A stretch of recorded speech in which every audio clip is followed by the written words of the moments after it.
This short interview-based academic documentary explores critical aspects on Myanmar.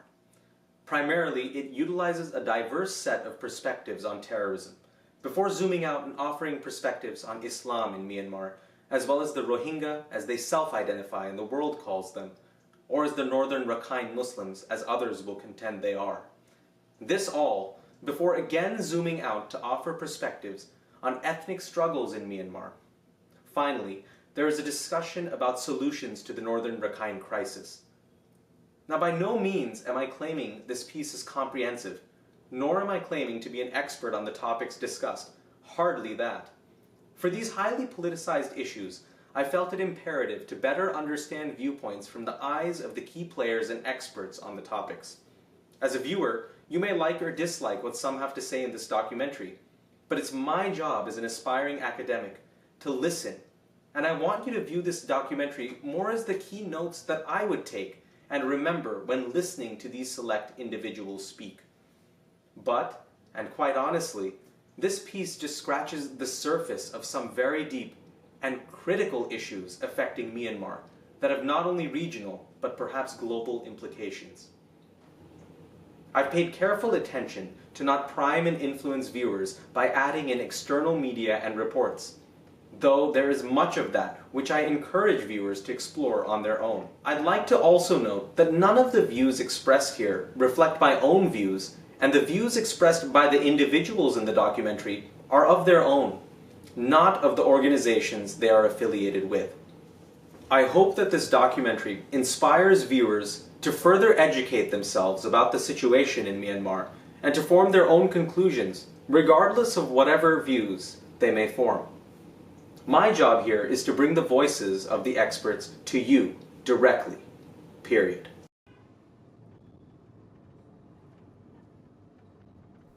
Yangon is still clearly the heart of Myanmar.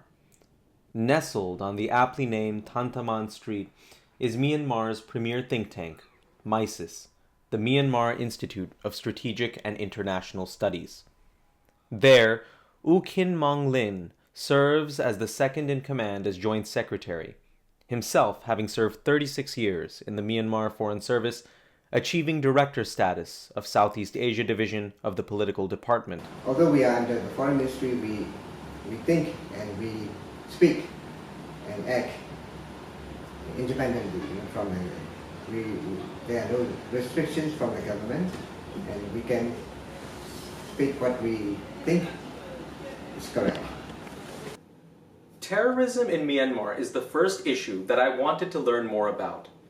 Myanmar has officially contended that ARSA, the Arakan Rohingya Salvation Army, is responsible for sparking the 2017 Northern Rakhine crisis, even going as far as to officially branding the group a terrorist group. In this section, the experts will provide their perspectives on ARSA and terrorism. This crisis, this time when it happened, the terrorists were behind this attacks and this problem. So it's more serious, and the people in Myanmar are quite concerned about the involvement of terrorism with these people. So I think the government must have a comprehensive plans to deal with this issue. My name is Shwe Maung, also known as Abdul Razak. I am a former member of parliament representing Rohingya people in Arakan. I was elected in 2010 general election, So my political career in Myanmar Parliament was from 2010 to 2015. I don't think ASA is a terrorist organization. Myanmar government systematically planned and accused ASA as a terrorist organization. ASA members, especially Rohingya youths, they are fighting for the freedom of Rohingya rights. I don't have any contact with ASA, and I don't know exactly who they are, but according to their reports on social media, especially on Twitter, I analyzed that they are not terrorist organization. They are fighting for the freedom of Rohingya, especially fundamental rights of Rohingya, like other ethnic outgroup, Khin, Shan and Rakhine, etc. But in my opinion, also this armed revolution is not appropriate in the current context of Rohingya politics. Ma Nue is a seasoned human rights activist who, since the age of 14, has been passionate about women's, refugee, and indigenous rights, specifically in communities in Bangladesh and Myanmar, including her own Rakhine people. She also speaks, among other languages, Bengali. There's some influence, the ARSA attack, right? There's innocent civilians are killed, and especially the Hindus communities, indigenous Rakhine, Mo, and other communities. They're targeting more about non-Muslim and minorities communities. I think there is involvement with the other third parties involved who are across the globe, who are more about extremism and influence of extremist act of violence toward the innocent civilians. So that's the reason why, people in Rakhine State who are living in fear of one of them, especially minorities, Hindus. They're targeting on Hindus, they're targeting on indigenous people, Rakhine and Mro and Chakma Khmer. So I'm just worried about them that there's a third party's involvement in Rakhine state politics. That's very dangerous and fearful. Because of ARSA in 2017, there's victims as well, many Muslim population, right? So they're attacking on civilians, not only Rakhine Buddhists, Muslim, Hindus, and other communities. That's the very fear in the civilians' eyes and hearts. They're afraid of everything. Alhaj U Ailuin is a key figure in Myanmar, perhaps even the most prominent of Muslims nationwide. He serves on the Rakhine Commission chaired by the late Kofi Annan, a commission founded at the request of Daw Aung San Suu Kyi. He also serves as chief convener of the Islamic Center of Myanmar. The extremist Salafist ideas, they were not inherited by those people. What they did was they learned how to fight a guerrilla warfare, and it is a fact that they got training from those Taliban sources. So I don't know whether we can say these people are terrorists or not, or whether we can just regard them as these ethnic arms fighter, just like in other part of the country, like the Karen KNO, Karen Union Party, like KIA, like Chin National Party. Now in Arakan, there are some armed groups by the Rakhine Buddhists also. Recently, you should ask about this Rakhine army, which is having fierce fighting with Myanmar troops. So the Myanmar government, especially the Tamador, the armed forces, has branded them as terrorists also. Viryan Khan, the founder of TRAC, the Terrorism Research and Analysis Consortium, seemed to identify ARSA as being a terrorist group. Well, yes, there's absolutely grounds to justify them as a terrorist group. They kind of flip-flop between their propaganda of trying to be political and trying to be jihadist. It depends on which video you're watching at the time to what their true intentions are. Many terrorist groups play at politics. Many terrorist groups try to hide behind a political facade. They could be doing both in order to espouse their cause, but down underneath, they still are jihadist.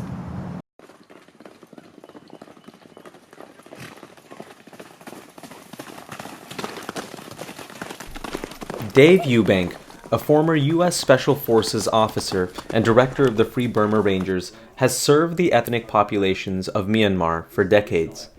He and his group work with the ethnic populations deep inside the jungles of Myanmar, quietly helping displaced people and at the same time forging close relationships with the ethnic populations, including their leadership and ethnic armed organization commanders. I was able to speak with Dave before he left for the Middle East, where he has a track record of literally going eye to eye with ISIL on the front lines with the hope of saving civilians. You're kind of dead when that happens. ARSA, I met ARSA. I met the second in command and many of the people. And what surprised me the most about them, actually kind of how hopeless they looked. In their eyes, I've faced ISIS in Iraq, in Kurdistan, in Syria. And in the Battle of Mosul, actually, eye to eye with them as they're trying to kill me. And then there were very few prisoners, but there were some prisoners. But the ISIS people I met, the real radicals, they had a fire in their eyes, and they had a hate and a hardness that was like impenetrable. I did not see that in ARSA. I saw guys who were like, oh my gosh, what's happening? And I said, why did you start? They said, well, they've been pressing our people for generations.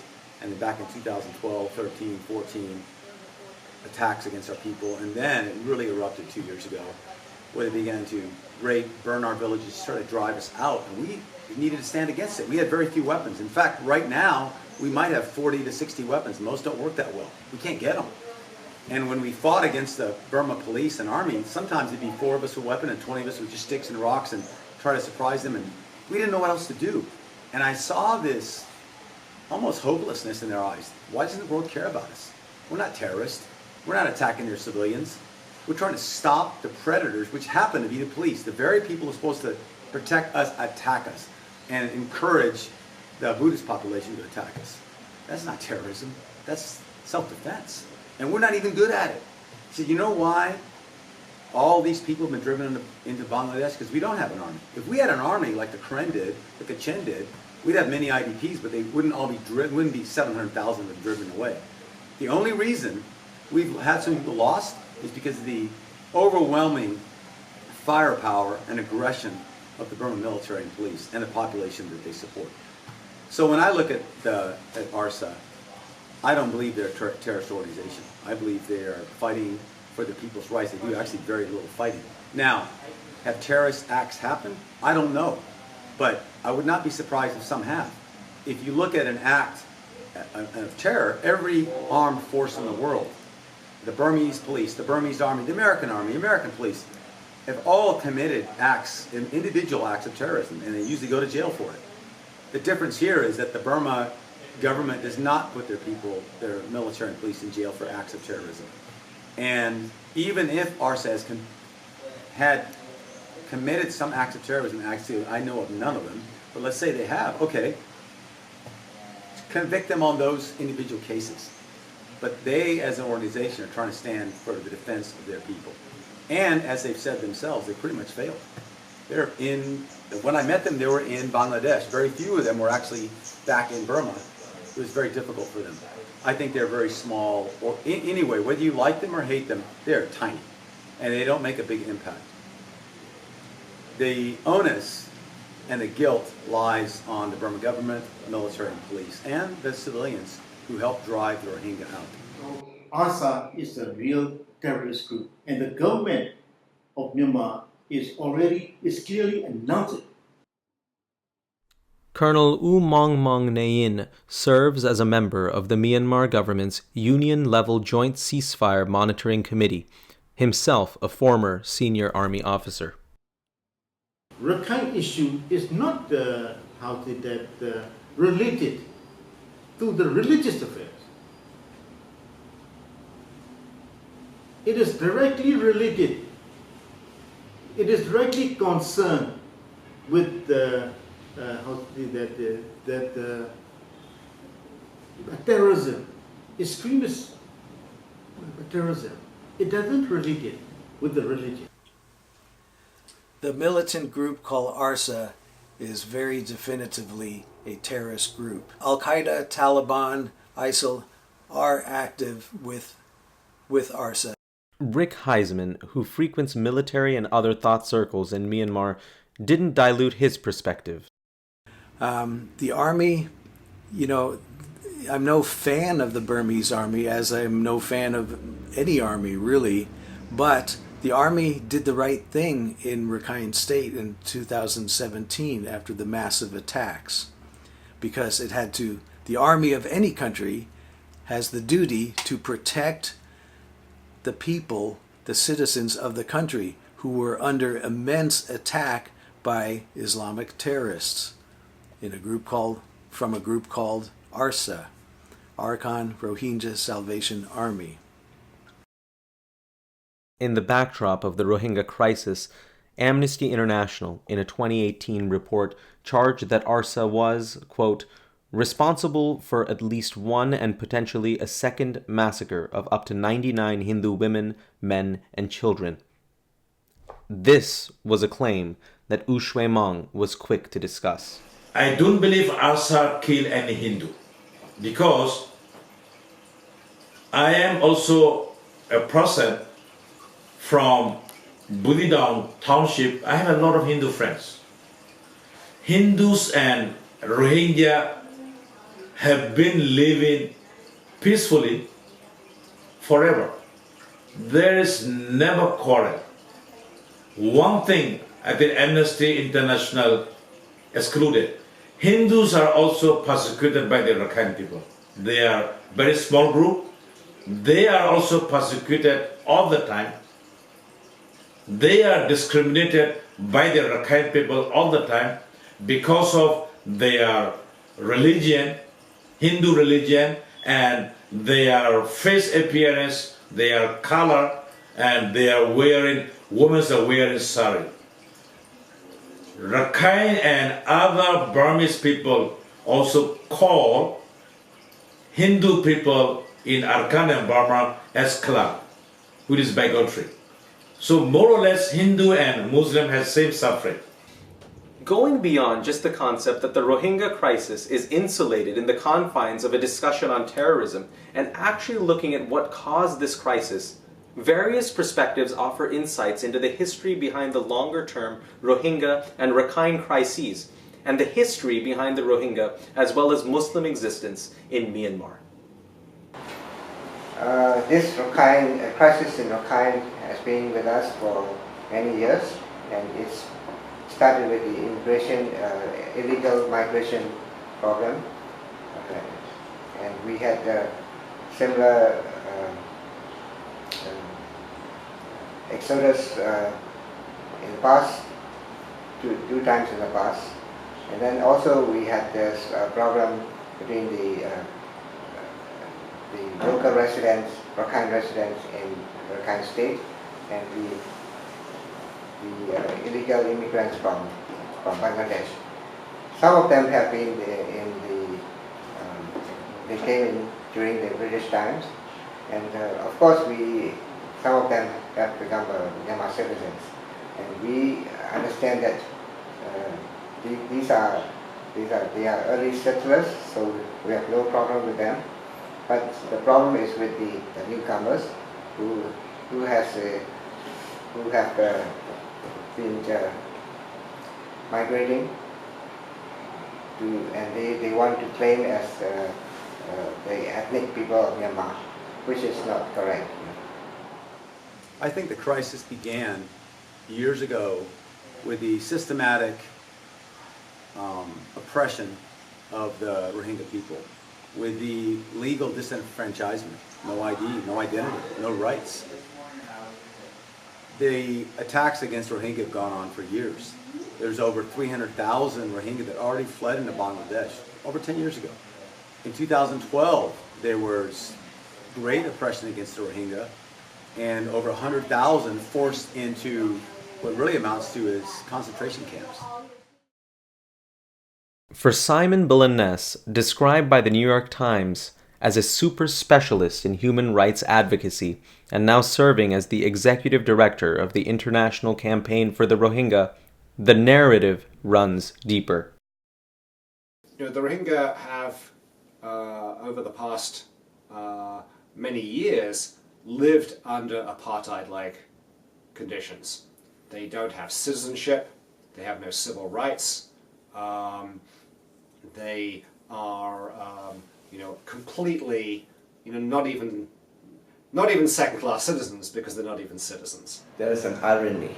There are written laws, unwritten laws. According to the written laws, there is no discrimination, absolutely, based on religion, race, gender, whatever. And as I've told you in all the constitution, there's absolute freedom. But there are unwritten laws which are being practiced. That is why there are a lot of genuine cases of discrimination that is going on. So as I've mentioned, you will not find a single military officer in Myanmar Army now, in this democratic, not even in police force. This is what is happening. Unwritten law. Unwritten laws. In 2015, Shwe Maung was suddenly deemed to not be a citizen of Myanmar and subsequently barred from running for his old seat in Parliament. He recounts another turning point in his treatment in Parliament. From 2010 to 2012 June, let's say for 2 years, they took my ideas seriously. One of the examples is we have a citizenship subcommittee of the parliament. So we discuss a lot how we will grant citizenship to the Rohingya people in Rakhine state. This process were going on in the parliamentary committees. But after the 2012, the idea was changed, and the Myanmar government, USDB, and Myanmar military changed their mind, and they did not take anything seriously about our concerns. U Maung Maung Nayin keenly draws a distinction between Myanmar's approach to Islam and extremism. Actually, the Myanmar Buddhism people, we didn't hate Muslim at all. Only for all those the extremists and terrorists, the Myanmar people, we cannot accept it at any price. For the rest Muslim people, we are living in harmony with them for more than a century. So what is the government plan, the government is doing in the future concerned with all those Muslims? Even the Muslim people, from time to time, they came to me and they opened the hearted. They mentioned that. So all those bad extremist Muslim guys, we have been hurt because we are living harmony each other a long time. So what the government and the Tamil is trying to do that, we are trying to show the world we didn't hate Muslim. With all those religious people, we get together, and then we have a very good relationship with all those Muslim the Islam religious people also. Very clearly, though, there's a great difference in perceptions on what a great relationship between the government and the Muslim population looks like. Al-Hajj Lewin would contextualize a bit more about threats to this fragile relationship. After we gained independence in 1948, a lot of Myanmar Muslims were included in the freedom fighting movements, and they were acknowledged and they were given due respect, and they served in different capacities in this short-lived parliament democracy era from 1948 to 1962. After 62, there was a coup, a military coup. From then onwards, religion has been hijacked by those military dictators.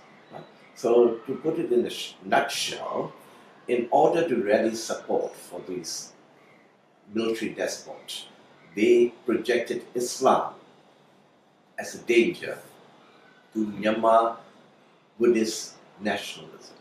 They started to whip up anti-Muslim campaigns. So these facts have been revealed very lately, in public service training courses.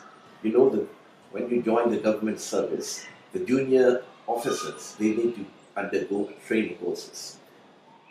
That has been going on for a long time. In those courses, there were lectures. Of course, the heading is on patriotism, building up of nationalism. Anti-Muslims, rhetorics and narratives were taught there. At the Brookings Institution, I was able to discuss Myanmar with non-resident senior fellow Lex Riefel. While Riefel has focused his expertise on Myanmar's economy, his experiences in Myanmar lend insights into another aspect of Myanmar, Buddhist nationalism. I'm not a student of Burmese Buddhism.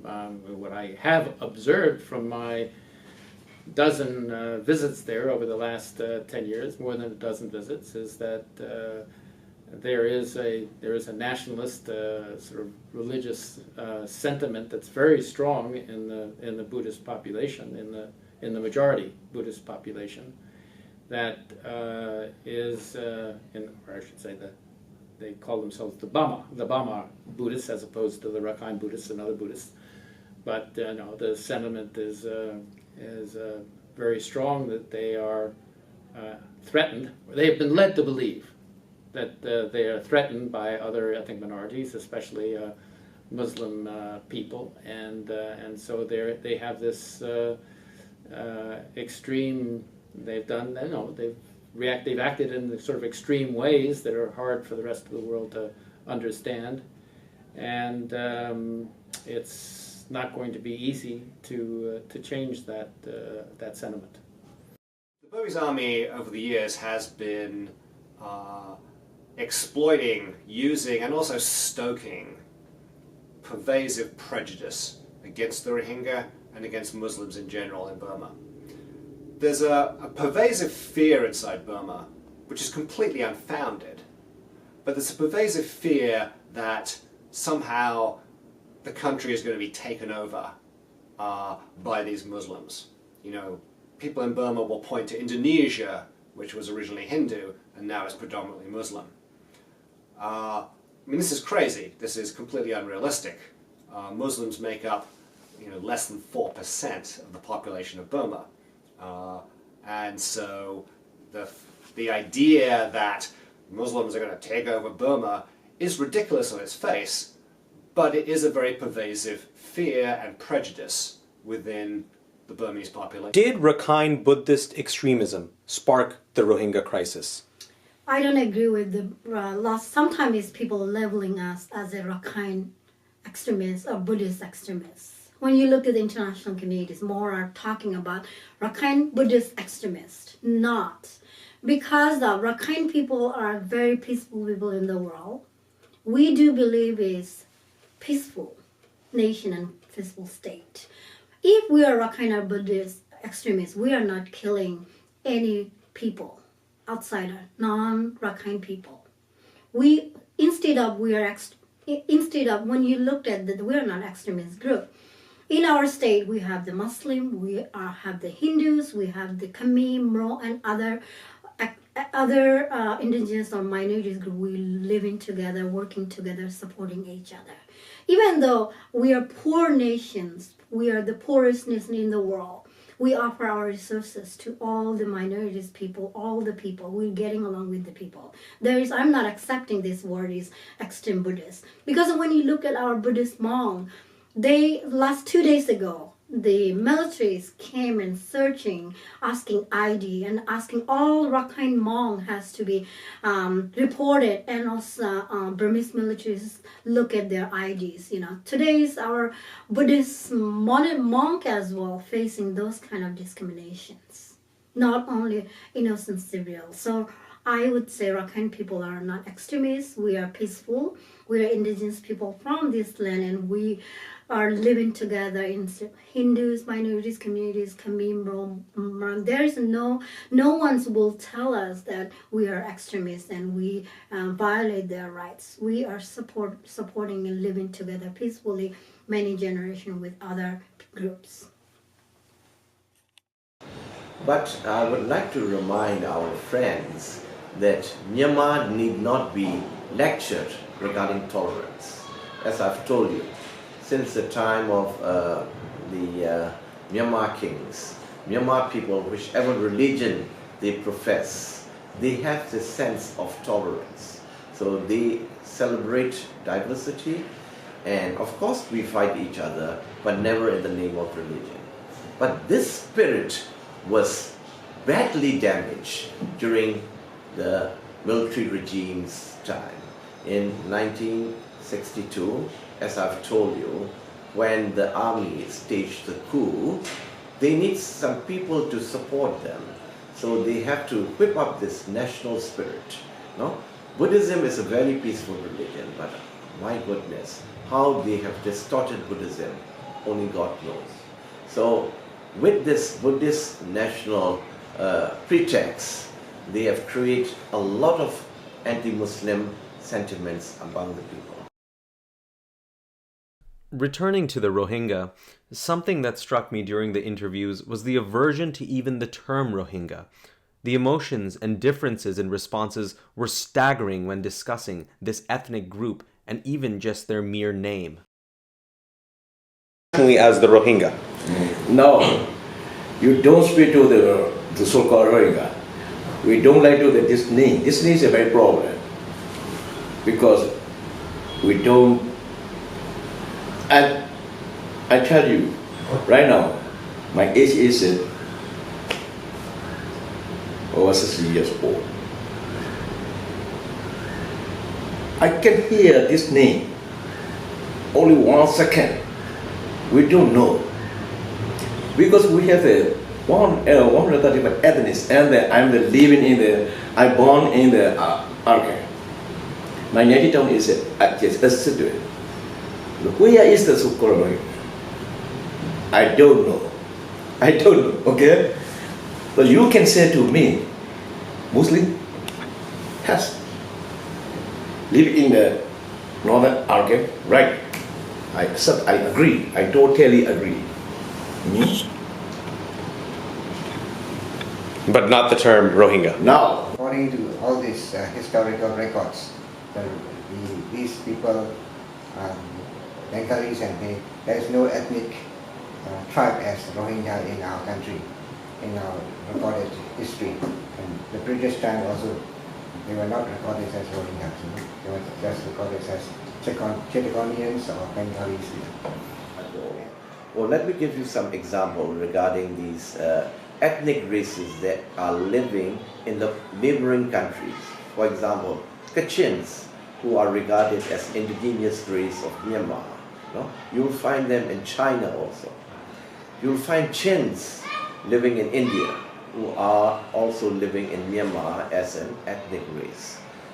You'll find Mon and Karens as Thai nationals, Thai indigenous race, but you will also find them inside Myanmar also, because borders are man-made.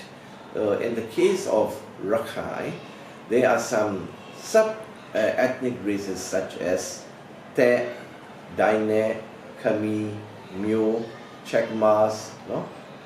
Bruas, Muramajis. These races, you will find them in Bangladesh. They were living there as the Bangladesh loyal citizens, but you will also find them inside Myanmar also. Just because they are living on the other side of the border in another people's country, you can't brand them as, for example, Bengalis. So we should know the word Rohingya is the choice they have made. No? We have no right to question that. But what is happening here is today that this is the theory of some racist, radical nationalists, that if you acknowledge the word Rohingya, they will start, they mean the Rohingyas will start to ask for this, this autonomous region, and then splitting away from the country, succession, and not only that, Islamization of the region.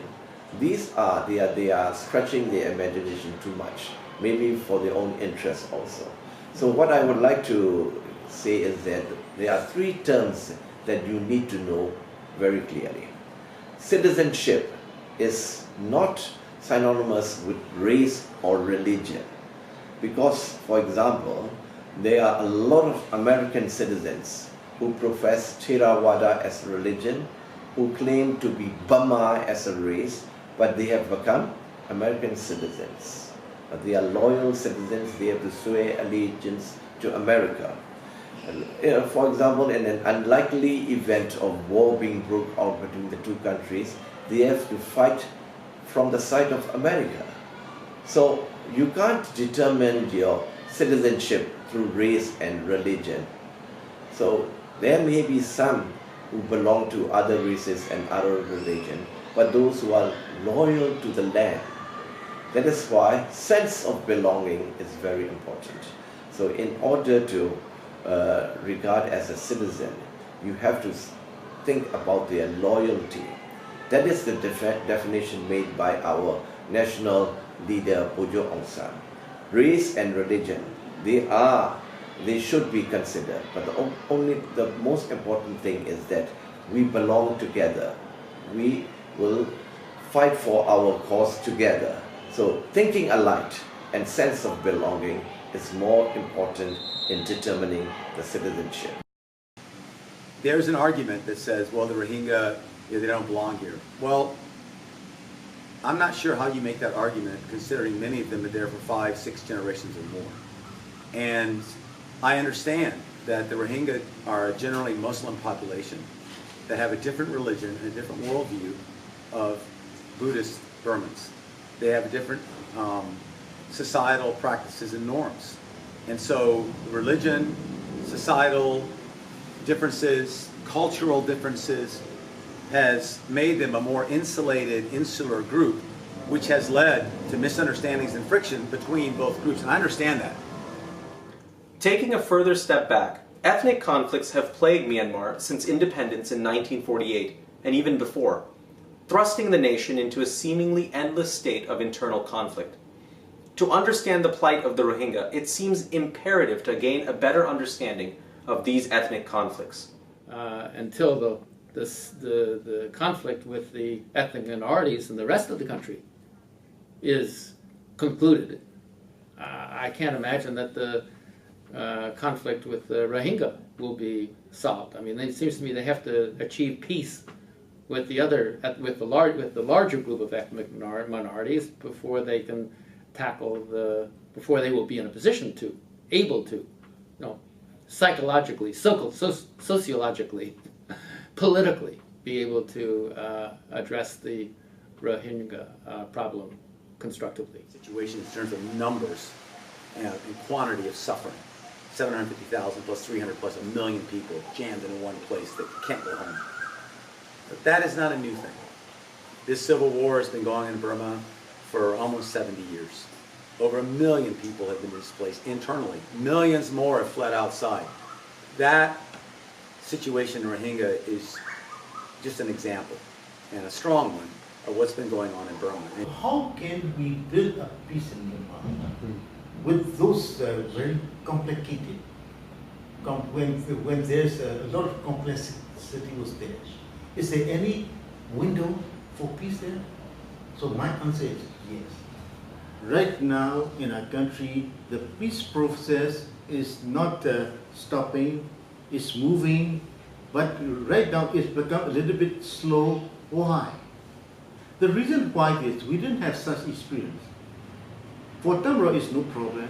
For the ethnics, there's a big diversity within ethnics. So they need them sometimes, you know, to get along with it. But it is not but they didn't stop it.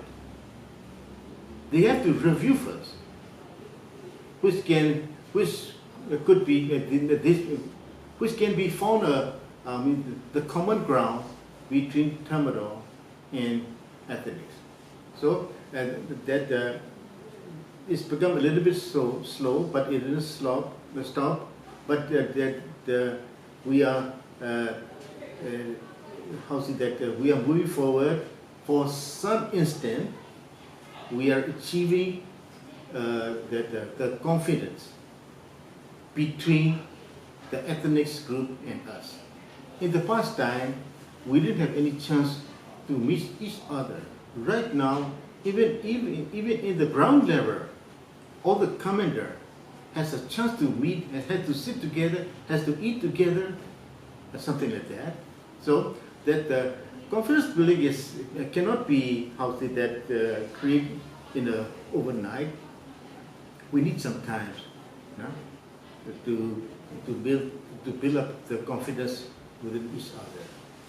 So when the NCA is representing for the ethnic minorities, Rakhine, Burma has the majority 8th state and representation. So when the ethnic minorities, we call the indigenous people, right, from that Rakhine, those 8 states don't have voice or political solution for their state. For example, the constitutional amendment, their voice wasn't included. They're not part of that, or ethnic who are representing their state. When you see the national ceasefire agreement, people come and talked about the ceasefire. They are negotiating lots of things. But other hand, in minority civilians and attacked by the government, military government, a lot of civilians would die. And I think there is missing political dialogue. Other hand, there is the peace process were undermined by the military in all the indigenous people states. So I think the peace dialogue and peace process needs to be general and genuine dialogue that no one's harmed. And also, that's the way that, and also some peace process, many representing ethnic organization was excluded from the political dialogue. So this is not genuine peace process. Peace process needed everybody included. Now no one's excluded from the political dialogue.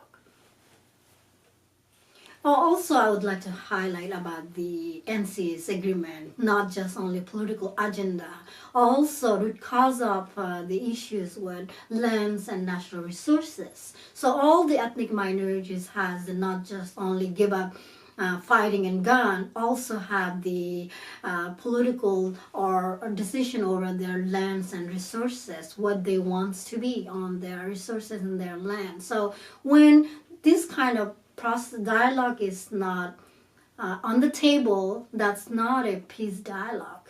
This is a dialogue about just showed up, some things like we are having a peace dialogue, but not a genuine peace.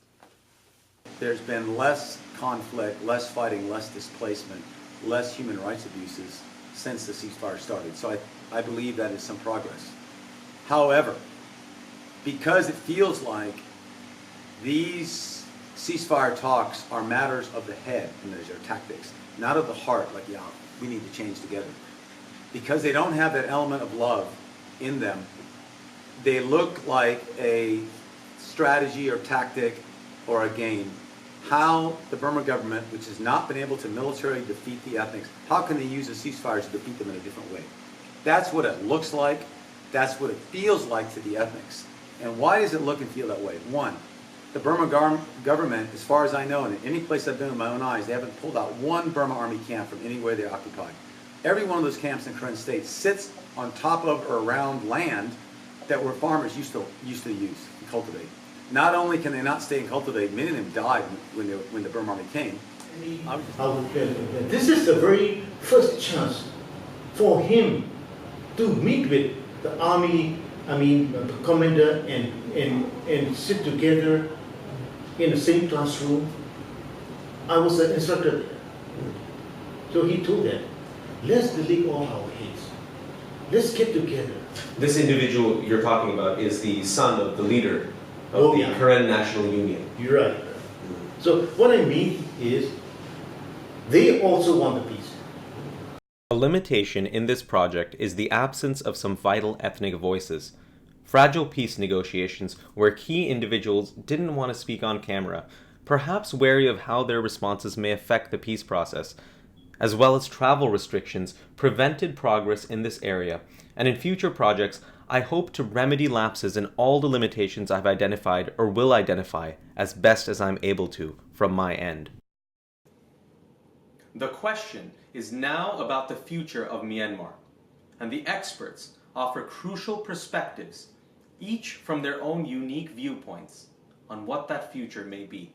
And so my feeling is that you could negotiate with ARSA. You can't negotiate with ISIS, you could negotiate with ARSA. Start with, how can you be citizens of this country? That would be a starting place, that's all they're asking for. The religion that we cherish. So if you know your religion, you will be able to protect and prevent those peoples with hidden agenda to manipulate and use religion for their political purpose. So what we are doing is, go back to your religion, study your scriptures, find out these, the golden rules that are enshrined in your religion, like peace, love, compassion, sympathy, empathy, peaceful coexistence, tolerance towards the others. These are in all the major religions. So if we need to go back to our religion, know our religion, practice it, and then try to understand the aspect of the other faiths. So that is what we are doing. As I've told you, we don't expect any miracles to happen. It will take time, because this instigation, this brainwashing and indoctrination have been going for decades. So, as I've told you, even among the moderate Myanmar people, there still is prejudice not only against Islam, but against anything that is different from them. Us and them, this attitude is still there. So we need to get rid of that. And we are getting assistance from very prominent Myanmar Buddhist nationalists, Myanmar Buddhist leaders. They feel that their image has been tainted, and so they are trying to, salvage the distorted image of Buddhism, and we are joining hands. In the sense that I would say, to me, having done some work on this issue, and particularly producing a report on what the ASEAN community might do to be helpful here. The first thing is to make the Rakhine Buddhists feel as though they are fully have the full benefit of Myanmar citizenship that the rest of the country has, or at least the Burma Buddhists have, and to make them feel as though that's, they're respected to the extent that they should be. And then the next step, it seems to me, is to treat the remaining Rohingya in Rakhine State, who number, I have been told, anywhere from 100 to 300,000, who are still there, mostly in camps of some kind, but don't have freedom of movement, don't have ability to educate, are undocumented, and so on and so forth. So the second step is to treat these people like the rest of the citizen of the country, and until those people can have the full citizenship rights and freedoms, I can't imagine a strong reason for Rohingya out of the country to go back to Myanmar. I think it's as a Rakhine, we know that what we need our country. And Rakhine State majority communities, they believe that they have, they see that what is their future. And because of today's, they don't have, they are neglected or isolated from their political decision and political conversation. I mean, it's politically excluded for their own land and own people and own decision. So only the people of Rakhine State, if there is a peace and political dialogue, everybody is included, I hope they will be able to have the better solution for their country.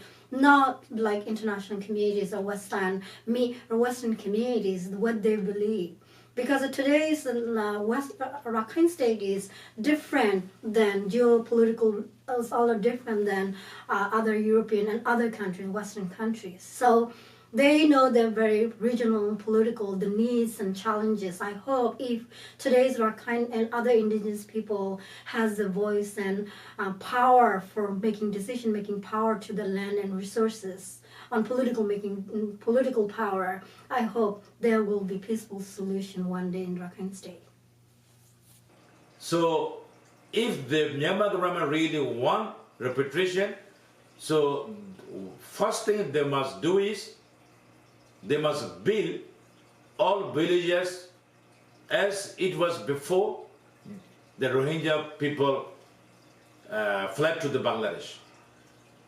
And Myanmar government must resettle all more than 140,000 internally displaced people in the Sittwe and Central Arakan area. They must be resettled to their original land. But as of today, now almost 7 years, no single Rohingya families were resettled on their original land. Since then, 2012. So now no Rohingya believe that Myanmar government will really resettle them to their original land, and Myanmar government should give compensation of their properties upon their arrival.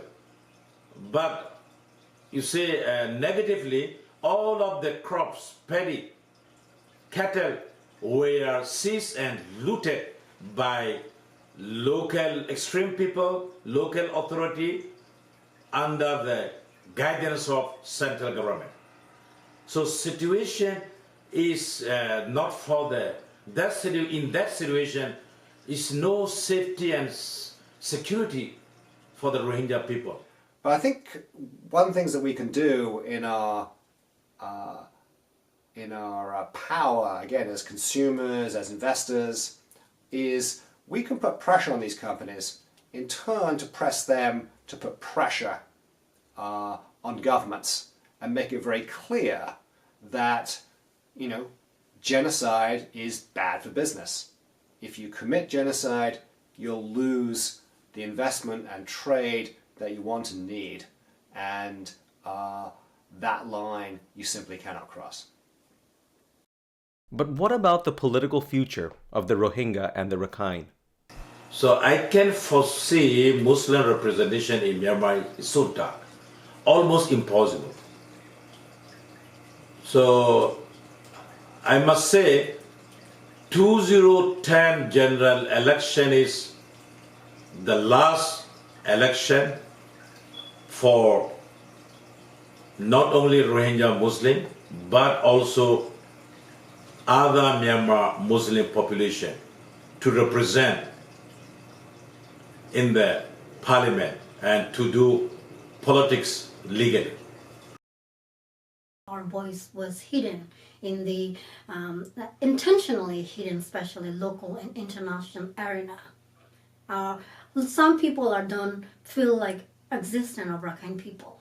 Yeah, so we feel all kind of discriminations against our people, especially people come and make a decision over our state on behalf of what people will do and don't.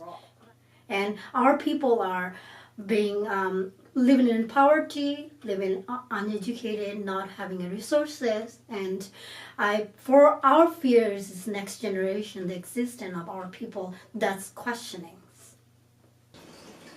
I foresee a final genocide of Rohingya. If Rohingya people agree the repatriation to go back to the Rakhine in this unsafe and unsecure situation, because Rohingya doesn't have a strong armed group which can resist not only Burmese army but also Rakhine army. At the same time, Rakhine army become stronger and stronger. The narrative on the past is radically different in some corners of Myanmar. They mentioned that the clearance operation, it is within the, say about 45 days, the Tamil has killed more than 100,000 of people. How can it be? I have a very strong figure. No? In that operational period, no? The engagement between ASA and Tamil is 97 times. For all those people, all the people, our ethnics, the indigenous people, no? Tamil has saved them. There's a lot of work during that period. How can Tamil has been raped? And how can Tamil can kill about 1,000 of people? Where all the bodies, there's no ground evidence. There's no ground evidence at all. How can the Tamil can bury it, or how say that throw away all those 10,000 of dead body? Impossible. All those data collected in the refugee camp, how can it come to the truth, to the reality? Till now, in the refugee camp, I have a very strong evidence. ASA has that 10% influence in that camp. How can they tell the truth? Why those international media get some information from our ethnic people, from those Hindu people? Why they kill all those Hindu people? All those things has been well plotted. The agenda has been well set. Clearly, there is concern in Myanmar about terrorism, especially as they look to other ASEAN nations fighting terrorism like the Philippines and Thailand. The ASEAN countries know our country, our people, and what is the true situation. Terrorists things are dangerous, and they have, especially when they have roots in foreign countries, and where they have support from foreign sources, by money and by arms. They're always dangerous, and we all need to work together. I mean, the ASEAN countries and the neighbors. We have to. It's a threat to this all the people of the world, peaceful people. So terrorism is dangerous to everyone and to every country, and we have to take action regionally. We have to take. We need cooperation. If you want to feel the pulse of the future of Myanmar, you need to listen to some of the passionate younger voices. So we live in as an open prison. We cannot move one village to another village. Like we discriminate to study. When we pass high school, we cannot go to university. you know. Kokonang and Maung Nu are some of these younger Rohingya voices. The military propaganda is calling us, Islam. They're afraid that we are going to take over, but which is absolutely false. We want to coexist peacefully, contribute to the Burmese economy, and just like before 1962 when Nimi took power, Muslims have been living there peacefully. Rohingya has been living there peacefully. We can move freely. There were so many Rohingya businessmen, Rohingya, scientists. We are with the Quran, the regular ethnic group, Rakhine, whatever group they're trying. We understand their plight because they've been through the same misfortune as us. But however, we as a Rohingya, we have suffered more than a decade. This is nothing new. We have been isolated, for more than a decade. At least the Quran and the Shan, they can easily roam around freely. They can travel from one place to one place. They can go back to their state. They can speak their language over there, and they get education opportunity. For us, as you can see, there's the largest exodus that took place. More than almost 500,000, 70,000, 80,000, 100,000 people flee to neighboring Bangladesh. This is in the modern history. So why is the reason? Nobody will migrate to a country just freely like that. There's a reason, because the people are getting wiped out. This Rakhine state crisis is not humanitarian crisis, I would say. Our people we are not stateless. We have a land, we have a country. So most of the people saying that this is the humanitarian crisis. No, there's the political crisis. There's the political crisis. The Burmese have a benefit from that. They're creating the problem, political problem, They're creating the problem to control the whole Burma, other state, a lot of war, ethnic minority, civil wars going on. So they want to play a game with their own people. So they want to eliminate these people and they want to hold the power. They're arrested, they're tortured. If you want to know reality about the Rohingya people, go to Arkan state, western part of Burma, change your appearance. Like me, change my face, look like my dark skin. You will feel it. What's look like freedom? What does it look like discrimination happening in the Rakhine state? The women who could pick up a gun and shoot, picked up a gun and shot.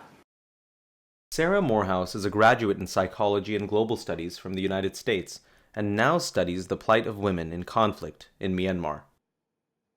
I began extending my research even further and looking at women in other conflict and realized that the story of women are missing all over the place. You don't hear a lot of the stories. You think of war from a male's perspective.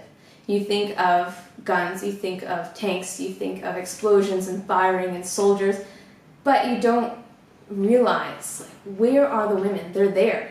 Life goes on. So that was my main goal when I went to Burma. I went to go, one, to empower women, and two, figure out where they are, what they are doing. Women were everywhere. Women were child care protectors. They were on the front lines. They were educators. They were medics. And they were exactly where they needed to be. So I really do implore the international community to do something, to educate themselves, to spread awareness to what's happening, and fight for humanity. Because the most inhumane things are occurring to those people there, to children there. Another key limitation of this documentary is the inability to conduct more interviews in Myanmar. This may be due to something else that prevented some senior academic and other figures from being happy to speak with me on camera, though they were very happy to speak with me off the record. Those conversations were off the record, but perhaps a voice from a short discussion with Arthur Swan, a young researcher at MISIS, in a subtle way can relay what I heard repeatedly for the first couple minutes of lengthy discussions in these off-the-record conversations.